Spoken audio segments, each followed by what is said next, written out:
20 октомври 2015 година, почитувани гледачи, термин за вестите на КТВ телевизија.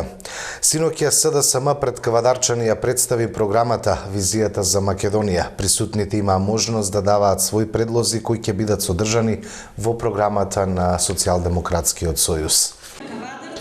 Социјалдемократскиот сојуз на Македонија синоќа представи низа мерки и проекти од програмата Визијата за Македонија кои ќе се реализирале по земањето на власта. На трибина во Кавадарци се говореше за концептот за подобрување на состојбите во аграрот, енергетиката, животната средина. Председателката на Комисијата за земјоделство на СДСМ Татјана Прентовиќ рече дека лозарите ќе добијат минимална цена за грозјето 15 за вранецот и 13 за смедеревката, исплата на грозјето за 60 дена од откупот, најави ревизија на распределбата на државното земјоделско земјиште. Субвенции ќе даваме, тие ќе бидат повисоки, ќе изнесуваат 160 милиони евра, ќе бидат насочени кон вистинските земјоделци преку различна распределба на парите од сегашната и дека тие субвенции ќе служат за развој на земјоделството. Зошто? Заради тоа што ние сакаме партнерски како држава, како идна власт утре, кога ќе дојдеме во април, сакаме да бидеме партнери со земјоделците, да ги вратиме парите кон земјоделците, да ги дигнеме на нога, затоа што исклучително се осиромашени, како и многу граѓани впрочем во државата, и да постигнеме развој во земјоделството. Освен тоа, субвенциите планираме да ги даваме навремено кон секој земјоделец, а тоа значи дека субвенцијата ќе ја добие во време кога започнува неговото производство во секоја производна година. Затоа што тогаш трошоците му се најголеми, затоа што тогаш има инвестиции. Освен тоа, субвенциите ќе бидат доделени во целост кон секој земјоделец кој што ќе земе субвенции. Друго планираме, освен со субвенциите, планираме и други мерки, а тоа е бенефициран работен стаж за земјоделците, регистрираните земјоделци. Тоа значи дека за секој 12 години работа земјоделецот ќе има упишано 13 години работен стаж. Зошто? Заради тоа што врши тешка физичка работа и сметаме дека треба порано да оди во пензија. Ќе го кинеме персоналниот данок на доход затоа што тој некогаш кај некои земјоделци изнесува и повеќе од субвенциите. Тоа значи дека ова е еден од механизмите на давање и на земање субвенции од страна на државата. Во едниот джеб ви ги дава, во другиот джеб ви ги зема. Пеце Мирчевски, председател на Комисијата за животна средина, рече дека со така наречените бомби, што ги објавуваше опозицијата, се открила голема нееднаквост, корупција и криминал од актуелната власт. Со проектот Вистината за Македонија покажавме дека се уништени институциите, рече Мирчевски. На трибината во делот на енергетиката беше најавено стимулација на граѓаните за производство на струја, зголемување на домашното производство на струја, а намалување на увозот, со што ќе се заштеделе пари. Председателот на Комисијата за енергетика на СДСМ Митко Андреевски нагласи дека струјата од 2006 година досега е покачена за 84%, најави модернизација на ТЕЦ Неготино и ставање во функција. Единствена земја во регионот, може да се каже и во Европа, која што нема Министерство за енергетика, е Република Македонија. Тоа е една од причините поради кој Социјалдемократскиот сојуз формираше оваа комисија. Прва задача која ни беше да направиме анализа на состојбата што ни се случува во изминативе 10 години. Ке ве молам внимателно да ги слушнете следните податоци за кои што вие сите сами можете да ги проверите кога ќе одите дома. Цената на електричната енергија од 2006 до 2015 е покачена за, што мислите, колку проценти? 84%. Без малку дупло. Секоја година увозот е се поголем и поголем на електрична енергија. Дали може да предпоставите колку бил во 2006, колку е во 2015? Еве помош. Бил меѓу 10 и 17% во годините кога СДСМ раководел со владата на Република Македонија, со тој компаниите кои што произведуваат електрична енергија, значи од 10 до 17, денеска достигнуваме фантастични 40% увоз на електрична енергија. Тоа во пари, значи дека ние секоја година одвојуваме 300 милиони евра кои што завршуваат во соседството, најчесто во Бугарија, во Србија, во Грција. Многу нови автопати, регионални и магистрални патишта, инфраструктурни проекти за подобар живот на сите граѓани наспроти владиниот проект Скопје 2014, најави председателот на Комисијата за транспорт и врски Благој Бочварски. Во делот на инфраструктурата планираме да се формира државно предпријатие со доминантна државна собственост од 51%, кој што ќе има свој фонд и минимално годишно учество, негово учество изградба на инфраструктурни објекти ќе биде 500 милиони евра. Тоа предпријатие ќе биде 51% државно, остатокот ќе биде со обврзници. Направивме долгорочна стратегија, не стратегија која што ќе значи 4 години или она што значи еден мандат на една влада, односно планираме 10 годишна стратегија за изградба на патишта. Во таа 10-годишна стратегија за изградба на патишта ветуваме 3 милиарди евра за изградба на патишта во наредните 10 години, 2016-2025 година. На нивниот проект Скопје 2014, социјалдемократскиот одговор е Македонија 2025 во инфраструктурата. Ќе се спротивставиме на тоа, се спротивставуваме, меѓутоа ќе одговориме со многу поголеми инвестиции во изградба на патишта. Полицијата поднесе кривични пријави против двајца велешани кои во септември украле 61 лаптоп од Општинското основно училиште Кирил и Методиј во Велес. Секторот за внатрешни работи Велес до надлежното обвинителство поднесе кривична пријава против лицата со иницијали ВП 23 години и МДЖ 21 и двајцата од Велес поради основи на сомнение за сторено кривично дело тешка кражба. Имено ноќта 6 спрема 7 септември годинава осомничените со погоден алат ја отвориле влезната врата од Општинското основно училиште Кирил и Методиј, лоцирано на улицата Архиепископ Михаил во Велес. Се качиле на горниот кат, со туркање ги отвориле вратите од две училници и одзеле 61 мини лаптоп компјутер и опрема за истите. Предметите ги сокриле во стан во Велес и истите планирале да ги продадат. На ден 16 септември, по претходно добиени оперативни сознанија од сега осомничените лица, одземени се 61 мини лаптоп компјутер, кои со потврда се вратени на Општинското основно училиште Кирил и Методиј и Велес. Осомничените и претходно се пријавувани за кривично дело против имотот, информира денеска портпаролот на СВР Велес Анита Стојковска. Од полициска станица Кавадарци соопштуваат дека утре со почеток од 8 часот во местноста Витачот, поточно во непосредна близина на контролната станица на шумското стопанство Бор Кавадарци, од страна на полициска станица од општа надлежност Кавадарци, ќе биде спроведено испукување на огнено оружје во врска со имплементација на законот за оружје.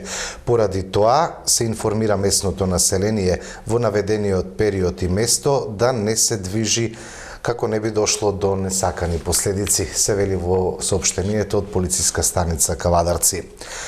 Биолошка прочистителна станица ќе добие селото Тремник. Паралелно со активностите кои локалната самоуправа ги реализира во сите населени места во општина Неготино, се подготвуваат и нови проекти за спроведување, а кои имаат за цел да ги подобрат условите за живот на тамошното население.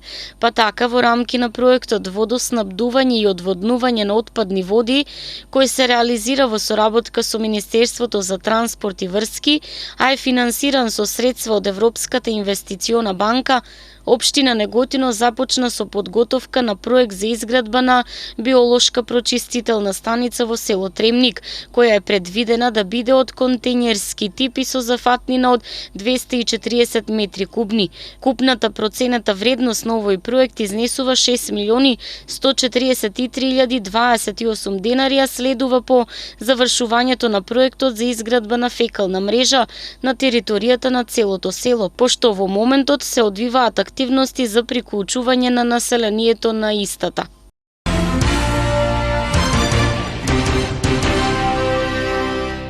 Утре истекува рокот за доставување на предлозите за доделување на наградата 8 ноември, што во чест на општинскиот празник ја доделува општина Неготино.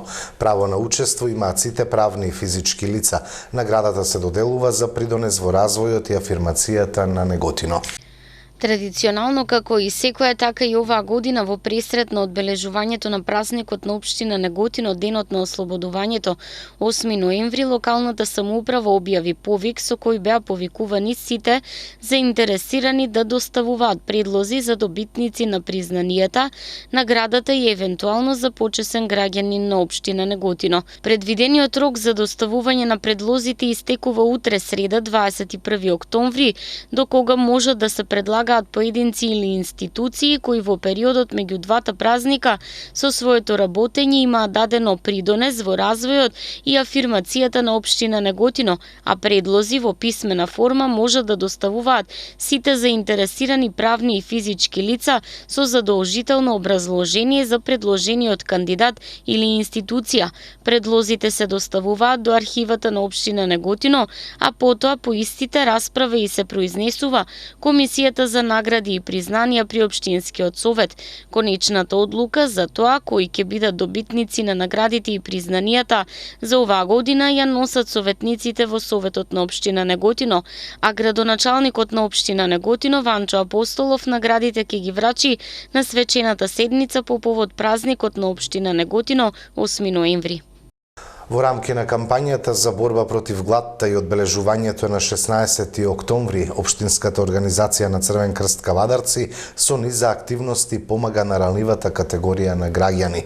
Хуманитарни пакети денеска беа доделени во дневниот центар за лица со посебни потреби и во посебните паралелки. По повод 16 октомври, светскиот ден на гладта, Општинската организација на Црвен крст Кавадарци годинава ја реализира кампањата чија цел е борбата против гладта и намалувањето на сиромаштијата. Со низ за активности најголемата хуманитарна организација ќе помага на ранливото население и онаму каде помошта е најпотребна. Од Црвениот крст информираат дека во текот на оваа недела сите основни и средни училишта ќе добијат вредносни бонови во износ од 20 денари. Собраните средства остануваат во училиштето од каде одлучуваат на која ранлива категорија што е потребно.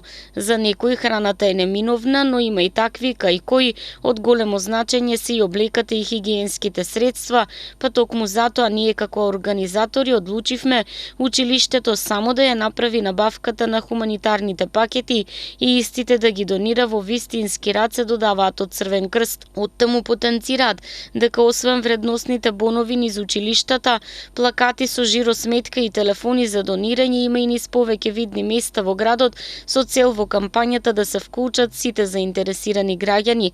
За сега во акцијата вклучени со финансиска помош се повеќе работни организации и компании, меѓу кои Црвен крст ги издвојува Алијанса One, Фени Индустрии, неколку години поред Комерцијална банка, со чијешто помош денеска беа донирани 30 хуманитарни пакети. Ваквата помош денеска заврши кај ранливата категорија граѓани, односно лицата со попреченост од дневниот центар и посебните паралелки при Општинското основно училиште Страшо Пинџур.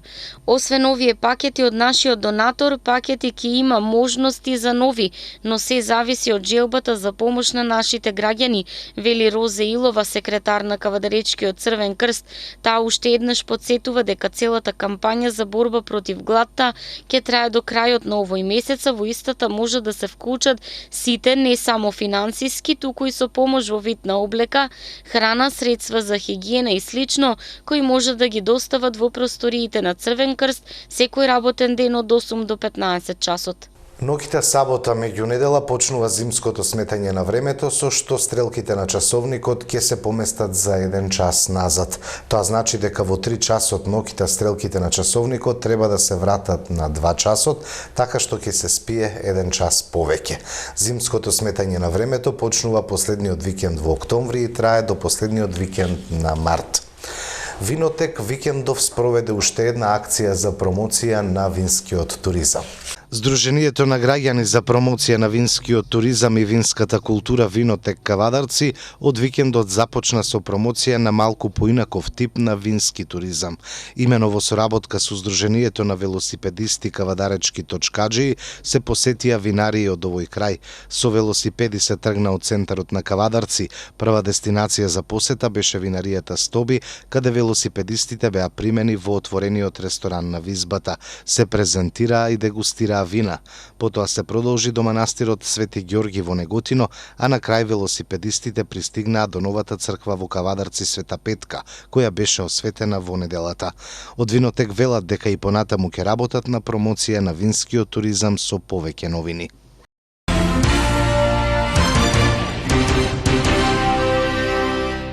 Се поголем е интересот на младите да ги изучуваат традиционалните народни инструменти, вели професорот Димко Чачаковски од Средното музичко училиште Илија Николовски Луј од Скопје.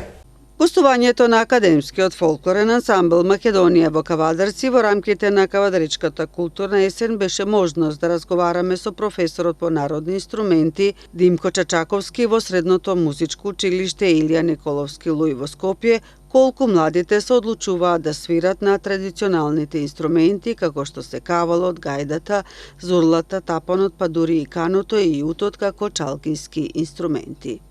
Ансамблот Македонија ние се трудиме најпрофесионално да го водиме и во поглед на пеењето, на играњето, па секако и во поглед на народните инструменти.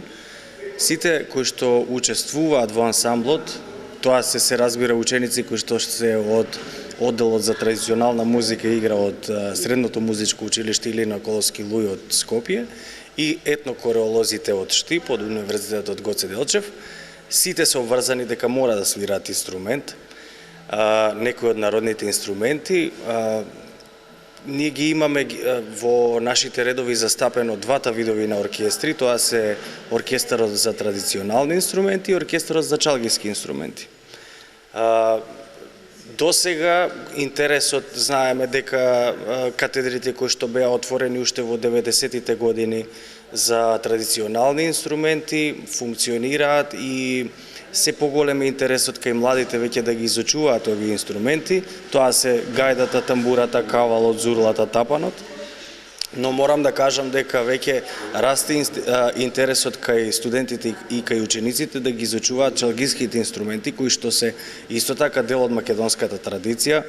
Тоа се корени кои што се ги влечеме уште многу одамна, тоа од времето на Византија, и иако мислењето на многу луѓе дека тие инструменти припаѓаат на некој источен свет, блиско источен свет, но моето мислење е дека ние имаме потполно право како дел од тоа големо византиско царство да бидат дел од нашата традиција, затоа што пак многу одамна се познати тие фрески во Лесновскиот манастир кои што се нацртани уште во 13-14 век, каде што има некаква форма на тие чалгиски инструменти.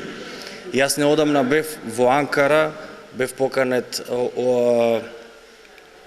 беше одржан втор симпозиум за канон, за инструментот канон. Се разбира, Турција во денешно време е земјата која што најмногу има развиено тој инструмент како дел од нивната традиција. Имаат отворено средни училишта, академии, факултети, постдипломски, докторски студии за тој инструмент. Јас бев поканет од Македонија, ја презентирав чалгиската традиција од Македонија. Таму беа собрани најпознатите професори кои што се од Турција и најпознатите изведувачи на тој инструмент. Задоволството беше огромно да се представи македонската традиција таму, затоа што пак тие луѓе се навистина големи во однос на секакви предрасуди и има многу прашања во однос на македонската чалгиска традиција. За музиката нема граници. Мислам дека ансамблот Македонија на најубав начин го потврдува она дека во Македонија не треба ни да се игра, ни да се пее, нели? Вие тоа најубаво го знаете, меѓутоа ни да се свири. Колку народните инструменти може да бидат предизвик? Колку сметате дека сте откриле тоа што може да го даде инструментот или дека можно е цел живот да се надградуваш ако свириш на еден таков традиционален инструмент? Нормално е дека кога се свири инструмент, прво и основно е вежбањето. Тоа не смее да заврши никогаш. Без разлика за која возраст станува збор. Не треба да престане никогаш. Никогаш не смее да престане. Мене ми е многу драго што кај младиот свет, кај младата генерација е се поголем интересот за овие инструменти, се изучуваат, иако во едно време 94-5 јас кога учев средно училиште, можеби постоеше некакво некаков срам од изучување на тие инструменти, сега веќе не е така. После 20 години, да речеме, не е тоа така. Треба да бидеме горди на нашата традиција, на нашите инструменти, треба со гордост да си ги изучуваме, да кажуваме дека свириме кавал, тамбура, канон, уд, било што од овие инструменти, затоа што сепак нашата сила е во изучувањето на овие инструменти. Нашиот препознатлив белег кога одиме во странство е само оваа музика, затоа што вие може би и ќе бидете силни во класичната музика, но ако одите во Виена, во Париз или било каде, таму има многу други луѓе кои што ја изведуваат таа музика, а сепак оваа традиционална музика за нашата нема конкуренција. Нема конкуренција. Ние најдобро си ја изведуваме и затоа и интересот и вниманието на публиката, на луѓето е многу поголем за нашата музика. По 12 години пауза Сдруженијето на писатели Тиквешки цветови од Кавадарци утре ќе го промовира својот алманах за 2015 година. Утре со почеток во 19 часот во галеријата на Домот на културата Иван Мазов Климе во Кавадарци во рамките на манифестацијата Кавадаречка културна есен, Сдруженијето на писатели Тиквешки цветови од Кавадарци ќе го промовира својот алманах за 2015 година. Всушност, по цели 12 години пауза, Тиквешки цветови успеваат да го издадат годишниот алманах број 4, чие печатење е финансирано од општина Кавадарци како дел од програмата за невладиниот сектор. Промоцијата на алманахот за претседателката на Сдруженијето на писатели Тиквешки цветови Надица Тренчева представува значаен настан со оглед на фактот што последната промоција се случила во 2003 година. Алманахот за 2015 година е во скромно издание од 30 страници, во него се поместени поетски творби на 17 кавадаречки поети од различни генерации, пред говорот на Александар Малинков и Микица Илова, додека говорот е на Валентина Јошевска. И покрај тоа што од 2003 година немавме наш алманах, сепак творевме и бевме застапени во повеќе алманаси на други здруженија, и тоа алманасите Мизија и Светопис во градот Плевен, Република Бугарија, книгата Метрички карван, заедно со поетите од Гевгелија во организација на библиотеката Гоце Делчев, билтенот Мугри во издание на писателите од Куманово, заедно со 10 други здруженија како дел од Сојузот на аматерските писатели на Република Македонија, вели Надица Тренчева. Таа исто така го истакнува редовното присуство на манифестациите во организација на Домот на културата Иван Мазов Климе и библиотеката Феткин, а во последно време и Центарот за култура Ацо Ѓорчев од Неготино. Како новина е годинава за прв пат организирањето на слем надпревар во Кавадарци, истакнувајќи го редовното учество на кавадаричките поети на слем надпревари во Македонија и нивниот успех на тие надпревари. Излегувањето на алманахот се надева дека ќе биде потик за сите оние подзаспани поети и љубители на пишаниот збор да продолжат да пишуваат и бидат дел од сите активности на Тиквешки цветови во иднина.